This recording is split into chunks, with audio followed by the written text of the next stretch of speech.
Listen to me now.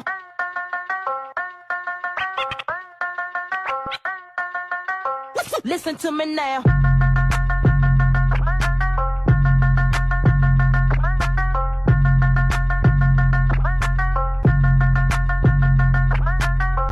Oke, assalamualaikum warahmatullahi wabarakatuh. Jumpa lagi dengan Kalandakan Channel. Kali ini Ayah Bocil lagi ada di kampus Unpas Universitas Pasundan Bandung, sedang menghadiri promosi doktor teman Ayah Bocil, yaitu Ibu Farida Agustin, yang sedang mempertahankan disertasinya dalam ujian terbuka untuk promosi doktornya. Oke, jangan lupa tetap subscribe, like, and comment, dan jangan lupa nyalakan tombol notifikasi agar tidak ketinggalan dengan video terbaru dari Kalandakan Channel. Bagi yang sudah subscribe, terima kasih. Semoga panjang umur, murah rezeki, sehat selalu, dan bahagia bersama keluarga tercinta. Oke, selamat mengikuti. Farida Agustin sebagai disertasi yang layak dan memenuhi syarat untuk dikaji pada forum sidang yang terhormat dan aman berwibawa ini. Promopenda telah memenuhi keseluruhan persyaratan dan ketentuan akademik dan administratif yang berlaku pada program doktor ilmu. Izinkan pimpinan sidang serta hadirin untuk membacakan kurikulum vitae Promopenda. Nama Farida Agustin, anak dari Bapak Abdul Majid Sarjana Hukum dan Ibu M Suhartini. Lahir di Cirebon 29 Agustus 1971. Sudah menikah dengan Bapak Insinyur Syarif Rahman, Magister Manajemen, yang memiliki rumah beralamat di Jalan Madani nomor 62, Komplek Krakatau Steel, Kota Cilegon. Riwayat pendidikan: Sarjana S1 Fakultas Ekonomi Program Studi Manajemen Universitas Pasundan Bandung, lulus tahun 1995. Kemudian S2 Magister Manajemen Konsentrasi SDM di Universitas Tirtayasa, lulus tahun 2016. Riwayat pekerjaan: pernah bekerja di beberapa perusahaan, diantaranya PT Multi Wisata Hotel di Indramayu tahun 95 sampai dengan 96, PT Danamon Bank Tbk Cirebon tahun 96 sampai 2006, agak lama, sebagai marketing kredit dan office division head teller. PT Mega Bank Tbk Cilegon Indonesia 2006 sampai 2012, PT Bank Mayofada tahun 2012-2013. Dosen luar biasa Politeknik PGRI di Cilegon 2016-2017. Kemudian Head of PT Cakrawala Golfindo Cilegon 2017-2018. Direktur Akparindo di Cilegon 2017-2018. Dosen luar biasa lembaga LP3I Indonesia 2017 sampai sekarang. Dan terakhir ini dosen tetap Universitas Al-Khairiyah 2017 sampai sekarang. Kemudian menulis di jurnal terakreditasi ada 5. Kemudian buku ajar 1, Manajemen Sumber Daya Manusia. Demikian kurikulum vitae atas nama Farida Agustin. Terima kasih. Billahi taufiq wal hidayah. Wassalamualaikum warahmatullahi wabarakatuh. Saya kembalikan ke pimpinan.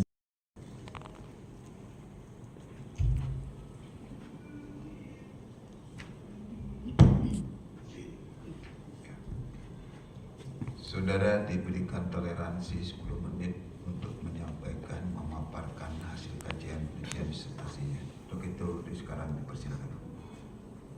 Assalamualaikum warahmatullahi wabarakatuh. Waalaikumsalam warahmatullahi Yang wabarakatuh. terhormat Bapak Profesor Azhar Afwani selaku Rektor Pimpinan Sidang dan juga Gerak ke Penonton bawah sebagai mic-nya promotor. kayaknya. Profesor Dr. Zaza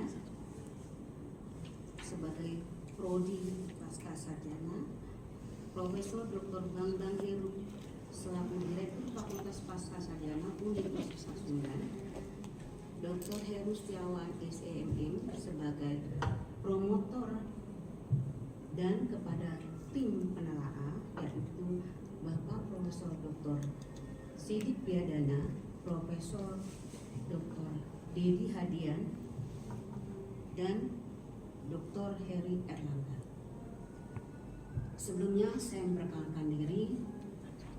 Nama saya Faida Agustin dengan NIP 20901003. Terima kasih atas diberi kesempatan pada saat hari ini untuk mempresentasikan dissertasi saya yang berjudul Pengaruh Kecerdasan Emosional, Budaya Kerja dan Kompetensi terhadap Komitmen Kerja, implikasinya pada kinerja perawat di moderasi tunjangan kerja perawat, survei pada RSUD Kota di Provinsi Banten.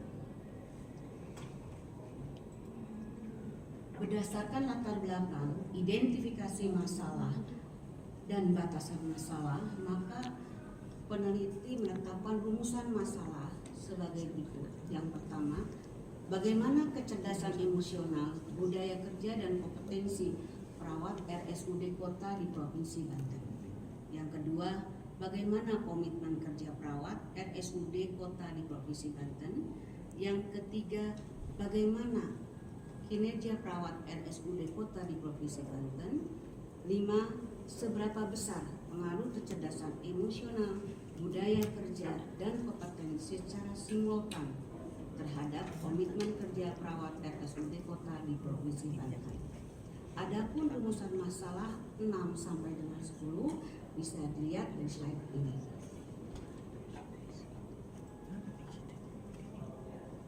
Berdasarkan rumusan masalah teori dan penelitian sebelumnya, peneliti menetapkan paradigma penelitian sebagai berikut. Terdapat tiga variabel bebas, yaitu kecerdasan emosional, budaya kerja, dan kompetensi.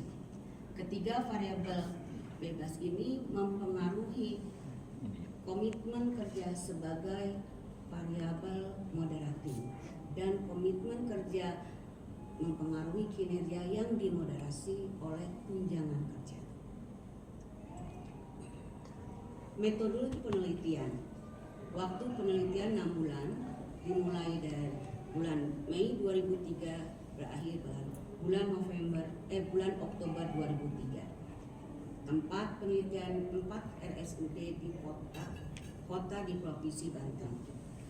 Populasi PNS RSUD Kota di Provinsi Banten sebanyak 272 perawat. Sampel perawat PNS yang menjadi sampel sebanyak 272 perawat, dan teknik sampling yang digunakan adalah sampling jenuh.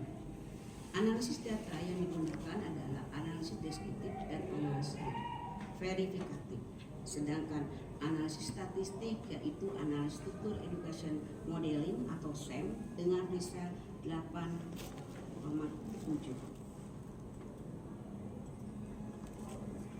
Berdasarkan pengolahan hasil dari responden 272, didapatkan hasil analisis deskriptif sebagai berikut.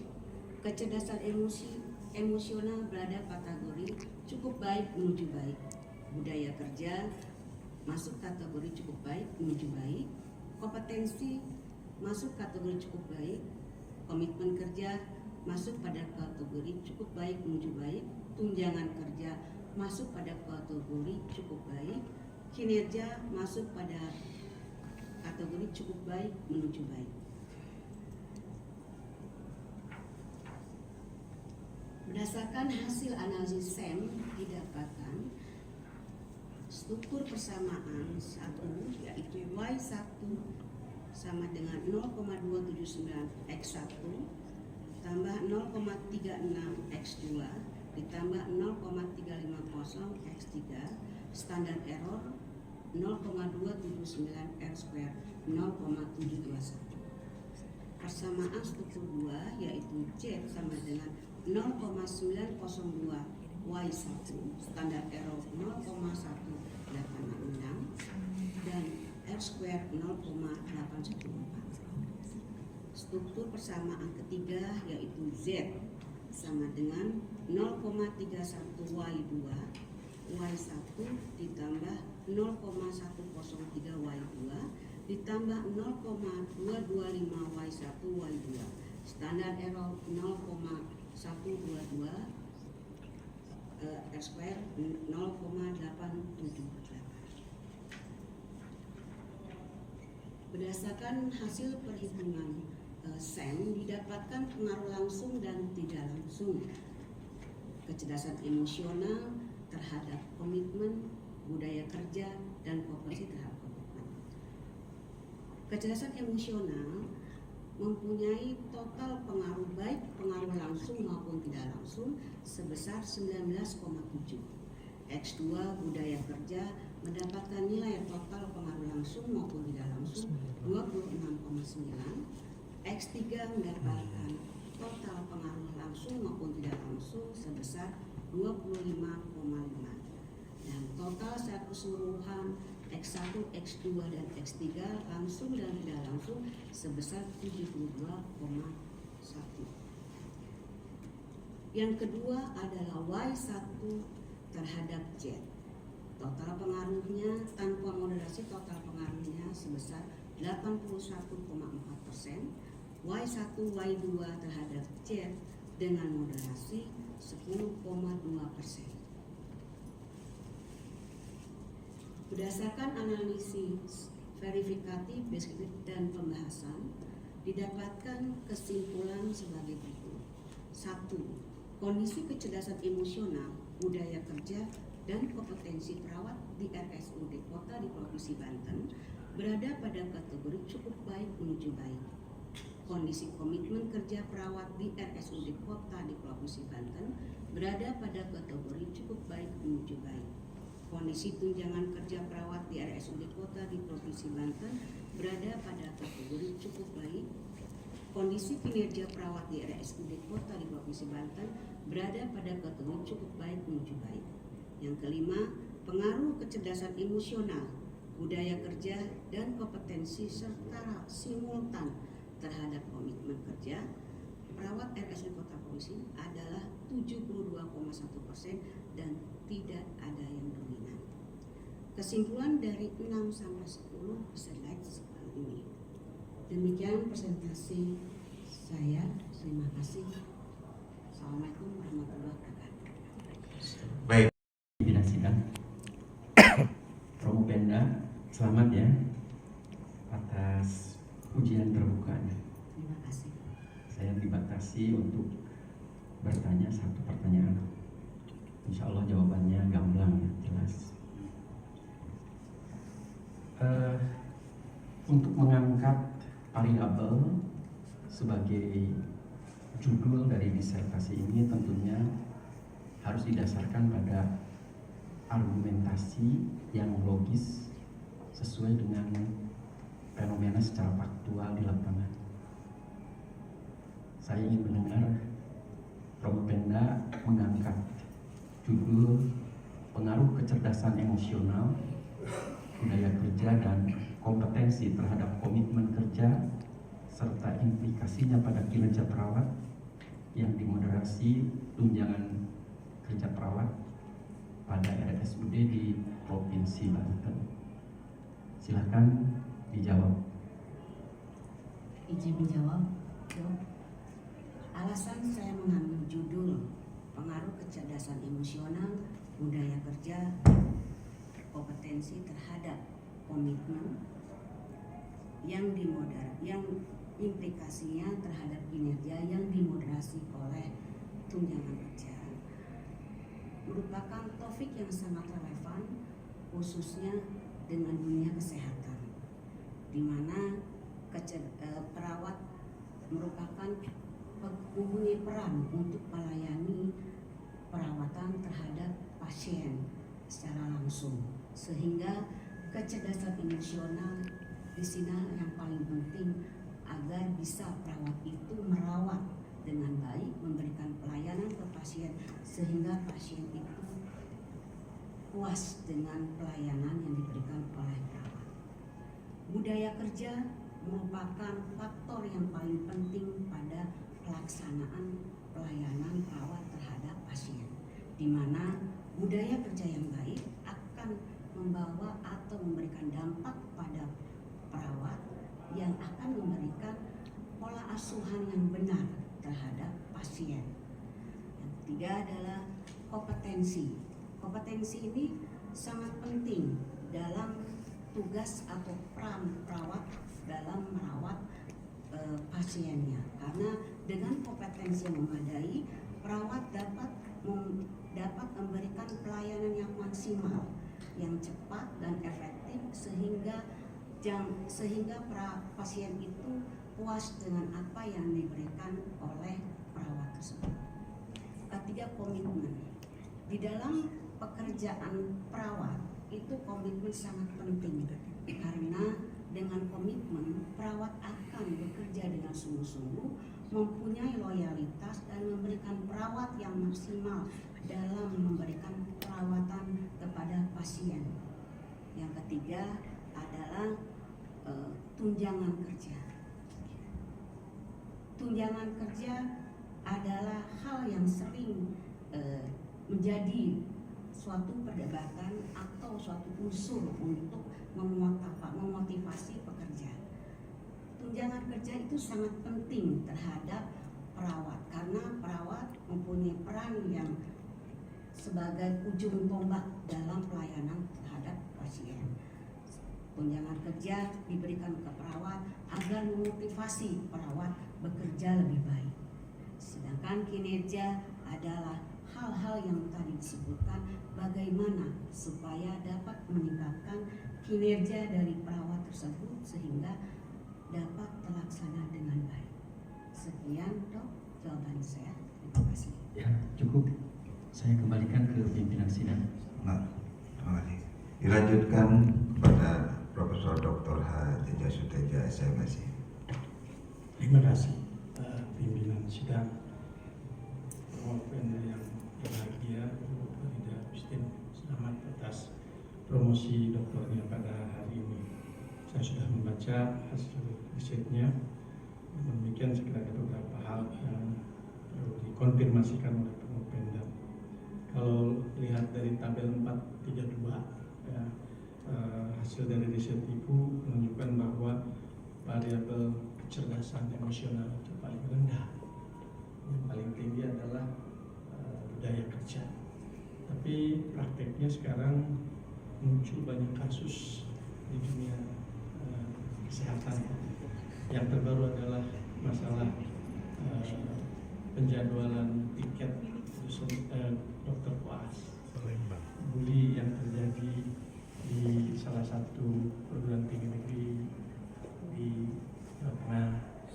Dan yang paling baru adalah tertukarnya bayi oleh perawat. Saya ingat penelitian yang dilakukan oleh Stanley bahwa kompetensi atau kecerdasan intelektual hanya menyumbangkan sedikit saja, soft skill yang paling besar 85%. Dalam penelitian Ibu, kecerdasan emosional paling rendah, ya, jika dibandingkan dengan yang lainnya. Kan di situ ada pengelolaan emosi, empati, kumahalan budak orang patukeun, rasa empati bagaimana. Ini kan bagian dari kecerdasan emosional. Dalam riset Ibu, kecerdasan emosional paling rendah. Nah, apa penjelasan yang bisa Prof berikan? Terima kasih. Izin menjawab, Prof. Memang peran perawat memang sangat berat karena melayani langsung kepada pasien. Pressure yang sangat kuat serta beban kerja yang sangat kuat menimbulkan suatu kesetresan atau kepenatan atau kejenuhan yang akan timbulnya mengakibatkan lemahnya atau turunnya motivasi untuk memberikan pelayanan lebih baik. kecerdasan emosional, disinilah peran kecerdasan emosional yang berperan, sehingga kecerdasan emosional itu memang penting untuk diperhatikan. Tetapi kecerdasan emosional ini memang kecil pengaruhnya. Kenapa? Karena kecerdasan emosional itu lingkupnya itu antar interaksi, tidak secara keseluruhan seperti budaya kerja. Jadi skopnya walaupun seorang karyawan mempunyai kecerdasan yang bagus, tetapi budaya kerja yang tidak mengcover atau mendukung, tentu itu tidak terlalu berpengaruh. Beda seperti dengan budaya kerja. Budaya kerja itu secara keseluruhan itu akan mempunyai pengaruh lebih besar dibandingkan kecerdasan emosional. Itu Prof. Terima kasih. Ya, terima kasih. Baik, dilanjutkan oleh Profesor Dr. H.M. Siddiq Rialnaenas. Terima kasih. Selamat ya, Prof. Peda. Baik. Saya coba pertanyaannya di sisi metodologi ya. Coba saudara jelaskan alat-alat analisis yang sering digunakan dalam penelitian disertasi kuantitatif ya. Sebutkan 3 alat analisis dan apa kelebihan serta kekurangan dari masing-masing alat analisis tersebut. Bisa dipahami pertanyaannya? Insyaallah. Ya, silakan. Izin menjawab, Prof. Alat analisis yang sering digunakan dalam disertasi ada 3, yaitu analisis regresi linear, di mana analisis regresi linear ini untuk menguji hubungan linear antara satu variabel dependen dengan satu atau lebih variabel independen.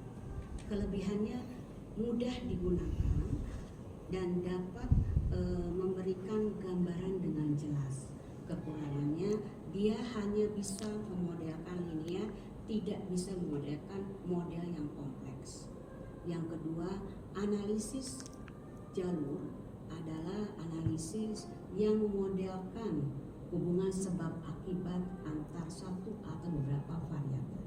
Kelebihannya adalah dapat memodelkan hubungan yang kompleks. Kekurangannya dia hanya bisa menghubungkan perhitungan atau gambar yang kompleks, tidak bisa menjelaskan hubungan yang linear. Sedangkan analisis SEM atau struktural, model struktural adalah analisis yang menggabungkan antara analisis regresi linear dan analisis jalur. Dia dapat memodelkan hubungan linear maupun hubungan yang kompleks. Kelebihannya itu. Terima kasih. Sudah. Ya. Baik. Selanjutnya beri kesempatan kepada Profesor Dr. H. Didi Hadian MM. Terima kasih pimpinan sidang. Pertama-tama saya mengucapkan selamat kepada Promovendes. Berakhir juga ya, perjuangan yang sangat panjang. Dan juga selamat kepada promotor, Prof. Fajar, dan co-promotor Dr. Heru. Coba saya lihat pengaruh langsung dan tidak langsungnya di sini. Ya, cukup. Bahwa tabel 432 ini, pengaruh langsung dan tidak langsung ini adalah bisa dijadikan sebagai alat kebijakan dalam pengambilan keputusan.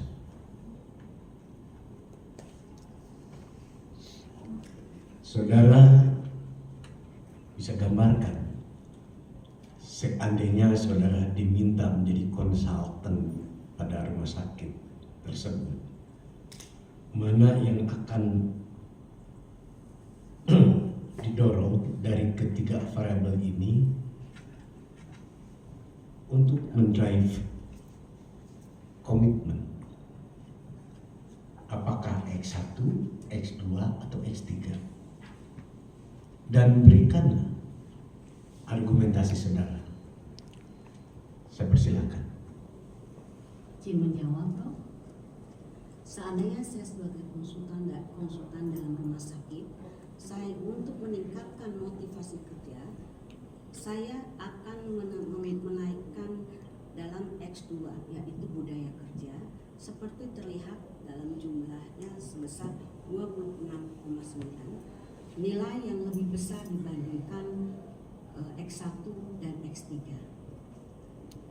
Budaya kerja adalah suatu nilai atau norma yang dianut oleh suatu organisasi, di mana budaya kerja, apabila mempunyai budaya kerja organisasi itu akan mendorong karyawan itu bekerja semaksimal mungkin, yang tentunya akan mempunyai komitmen yang tinggi yang akan berimplikasi pada kinerja yang baik. Itu saja, Prof, jawaban dari saya. Cukup, terima kasih.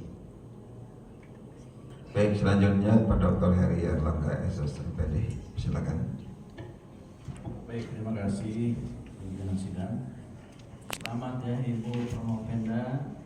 Saya bangga orang Banten nambah jadi doktor ya. Cilegon. Dari hasil riset Promopenda, beberapa variabel ini saya ingin bertanya tentang hal yang transfer of practices-nya ya. Kalau tadi sudah banyak yang bertanya aspek filosofis, metodologis dan proses. Ketika tertutup saya bertanya untuk minta narasikan benchmark hasil riset Promopenda ini dari sekian variabel kepada pengalaman bekerja. Nah, kalau sekarang saya minta benchmarknya pekerjaan sekarang. Promopenda sebagai dosen ya? Oke, silakan.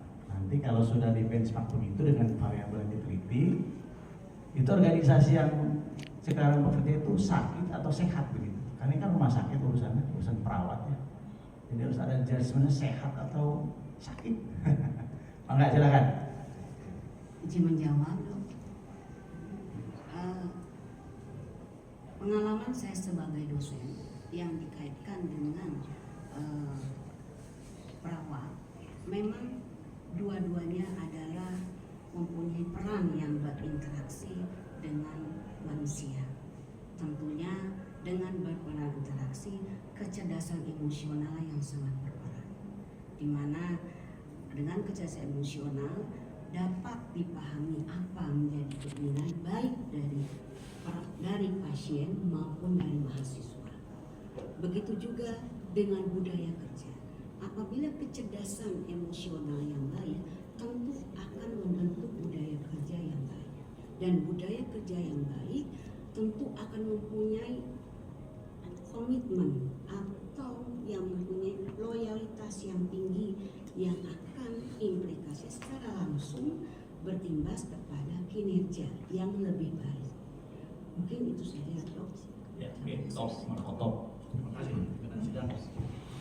Baik, selanjutnya kepada Profesor Dr. H. Bambang Heru Purwanto.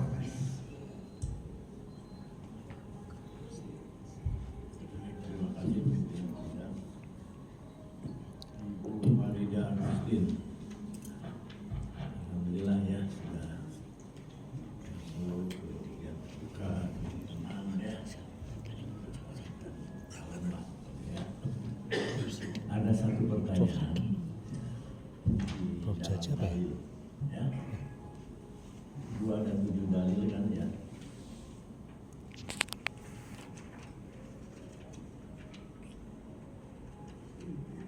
Dalilnya ada? Ya. Ada 7 dalil ya. Coba tunjukkan pada saya atau sampaikan dalil mana yang mempunyai nilai value heuristik dan snowball effect.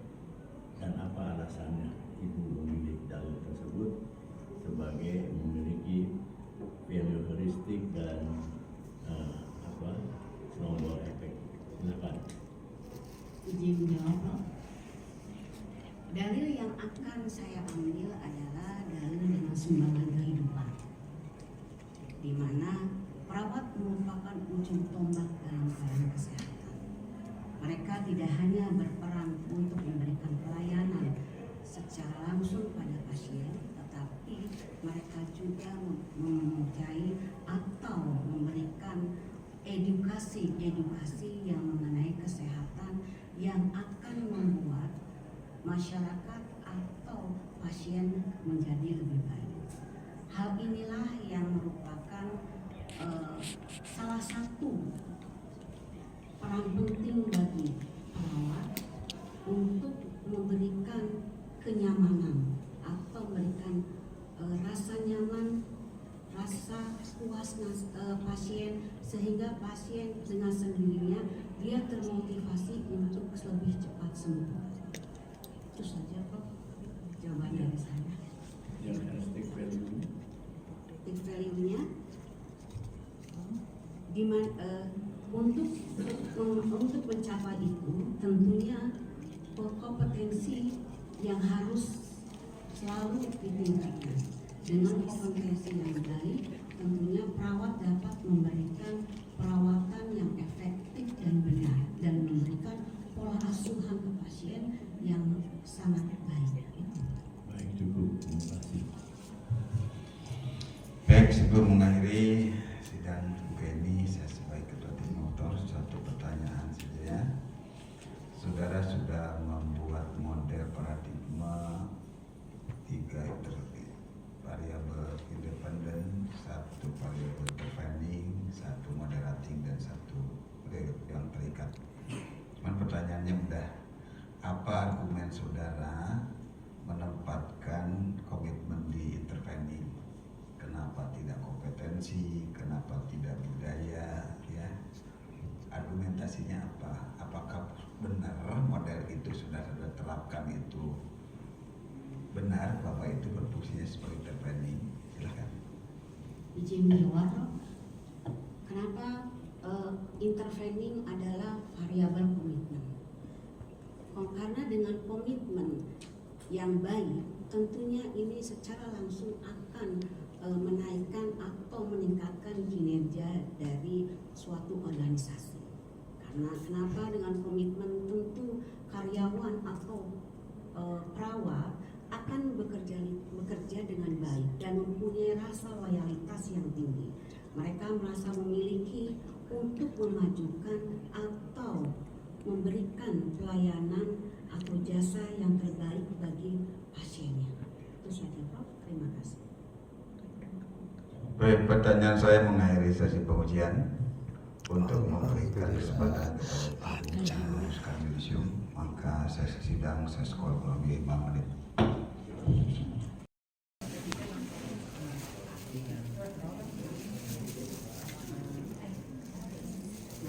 Selesai juga dari saya. Selesai akhirnya. Akhirnya. Kapan saya? Saya takut dia nggak bisa ngomong. Oh, iya. Kok suara tambah hilang? Yang awalnya itu lupa. Ikan ini Belum panas ya, belum panas. belum ini energi belum Samberin bergerak. Mike dia. Kita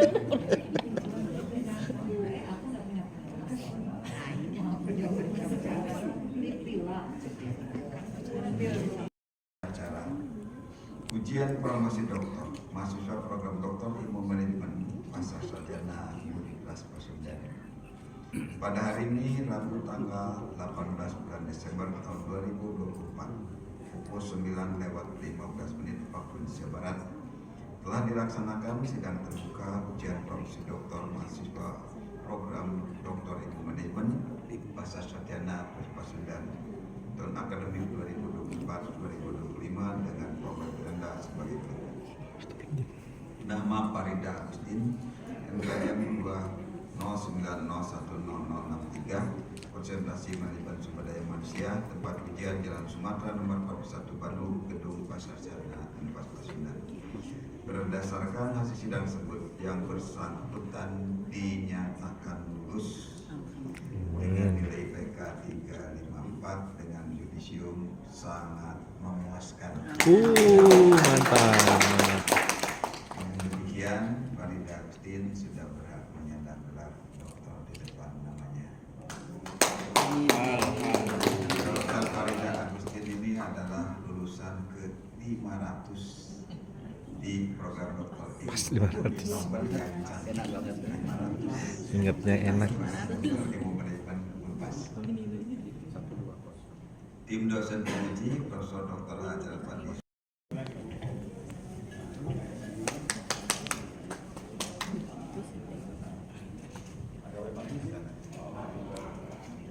Ada yang mau foto? Mbak Dika? Silakan.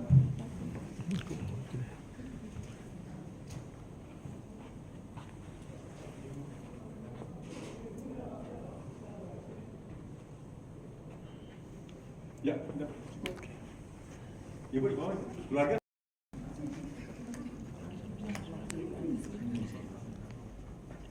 Udah di sana, udah di ujung ya. Enggak ada yang udah. Iya. Ya, udah cukup. Hari ini saudara dipersilahkan untuk menyampaikan kesan-kesannya selama menempuh pendidikan program doktor di DIN Universitas Pasundan. Silakan.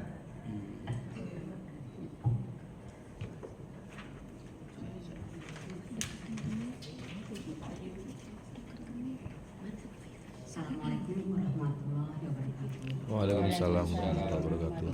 Alhamdulillah Rabbil Alamin. Segala puji dan syukur penulis panjatkan atas kehadiran Allah Subhanahu wa Ta'ala yang telah melimpahkan berkah, rahmat, taufik dan hidayahnya, serta atas seizinnya sehingga penulis berada pada tahap sidang promosi program studi doktor ilmu manajemen Universitas Pasundan. Selanjutnya, perkenankanlah penulis untuk menyampaikan penghargaan dan ucapan terima kasih yang tak terhingga pada promotor Profesor Dr. Haji Azhar Al-Fandi, SEMSD, dan Bapak Dr. Heru Setiawan, SEMSD, selaku co-promotor yang telah memberikan dukungan dan bantuan berupa pemikiran, bimbingan, dan motivasi dengan penuh kesabaran dan pengertiannya sehingga saya dapat menyelesaikan disertasi ini. Pencapaian ini tidak terlepas dari peran serta dukungan dari berbagai pihak. Untuk itu perkenalkan penulis mengucapkan ucapan terima kasih dan penghargaan setinggi-tingginya kepada yang terhormat Bapak Profesor Dr. Azhar Al-Fandi, SMD, sebagai Rektor Universitas Pasundan dan juga sebagai penelaah beserta seluruh staf yang telah memberikan pelayanan kepada penulis sehingga penulis dapat menyelesaikan studi ini dengan baik. Pada Profesor Dr. Haji Didi Turunji, MSI, sebagai pembina Pascasarjana Universitas Pasundan dan Ketua Umum Paguyuban Pasundan, juga sebagai penelaah yang sudah bersedia hadir pada kesempatan ini. Profesor Dr. Bambang Heru PMS, selaku Direktur Fakultas Pascasarjana Universitas Pasundan, yang juga menjadi penelaah atas semua masukan dan arahan bagi penyempurnaan disertasi ini. Kepada tim penelaah yang terhormat Bapak Profesor Dr. Haji MS Sidik Priyadana MS, Bapak Profesor Dr. Haji Dedi Hadian MM, dan Dr. Heri Erlangga SOS MPD yang telah memberikan koreksi, arahan, dan masukan-masukan yang sangat mendasar dan bermanfaat dalam pembuatan disertasi ini. Bapak dan Ibu Universitas Pasundan yang telah membekali penulis ilmu pengetahuan selama perkuliahan dan ikut serta dalam memberikan masukan sehingga penulisan disertai ini semakin terarah. Seluruh staf dan karyawan di lingkungan program Doktor Ilmu Manajemen Universitas Pasundan yang telah banyak membantu penulis selama perkuliahan berlangsung. Kedua orang tua saya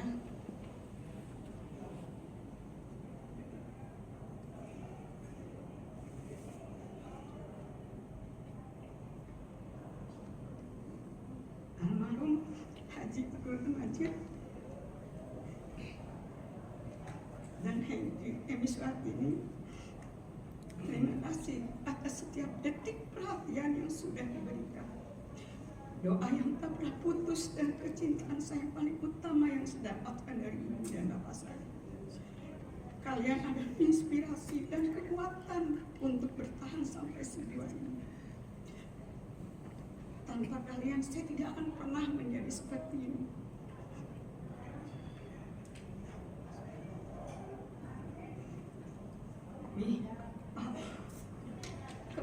Keberhasilan hari ini tidak persembahkan untuk Ami dan suami saya, Insinyur Syarif Ahmad MM. Terima kasih yang telah mengizinkan dan mensupport saya untuk menempuh pendidikan S3 ini. Mohon maaf karena selama banyak sekali waktu yang kelewatan kebersamaan dengan alasan studi, dan terima kasih atas segala dukungan, curahan waktu, tenaga, kesabaran, dan kasih sayang. Terima kasih kepada anakku Dimas Slamet SK yang senantiasa memberikan semangat dan dukungan.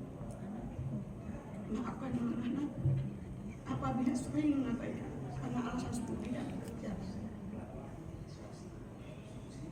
Kebersihan mama hari ini semoga menjadi motivasi dalam meraih cita-cita.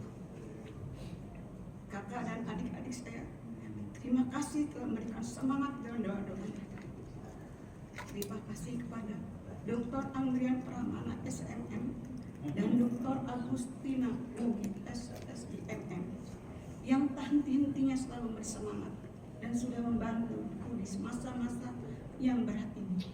Mudah-mudahan kebaikan kalian mendapat balasan terbaik dari Allah Subhanahu wa Ta'ala. Amin.